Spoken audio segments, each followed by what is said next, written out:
for the political implications, Terry Holt, founder and partner of HDMK, and Fox News contributor Leslie Marshall, syndicated radio talk show host. Okay, so we just got some sort of legal groundwork taken care of, and now we can talk about the politics.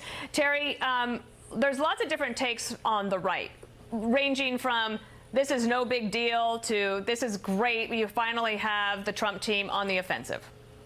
I think that's exactly right. What Rudy Giuliani did with his interview last night was to go from being in a defensive posture where they were taking incoming and having to deal with the scrutiny of these lawsuits and turned it on its head. They flipped the script on the prosecutors and said, we're going to deal with this Stormy Daniels thing separate and apart.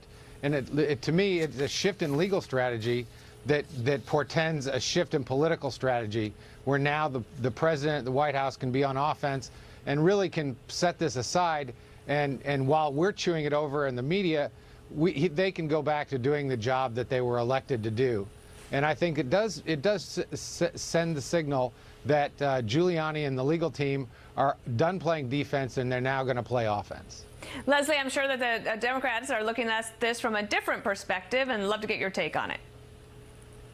We're looking at it from a very different perspective. Although there are some core Trump voters who don't care if he lied about this, if there was an affair, if there was a payout, and they will probably, wholeheartedly vote for the president again. There are others that are getting tired of, and you can see it in the polls, not just the lies, but the disarray and the chaos that is coming out of the White House. I think what Rudy Giuliani did actually is he made it easier for Michael Cohen and harder for his client, the president, and I think a lot of people, many legal experts were very perplexed by that. We Democrats on the left are looking at this helping what we're hoping to have a blue wave or a blue tsunami, if you will, in November in the midterm election, because the president is a Republican and he is linked to the Republican Party, and there is a question of trust. We just heard that morale is low in the White House. I think morale is low for some of those people that voted for Trump and are not so sure about him and his administration going forward. Well, we're gonna talk about the midterms later in this hour with Karl Rove. While I have you, I'm not going to play this soundbite because I don't have enough time. But Terry, what do you think of this? Rudy Giuliani last night was talking about Ivanka, the president's daughter, and defending her. And when they were asked, "What about the son-in-law?"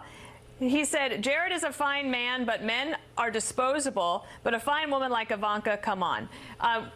Some people are maybe trying to read too much into this, but what did you think of that?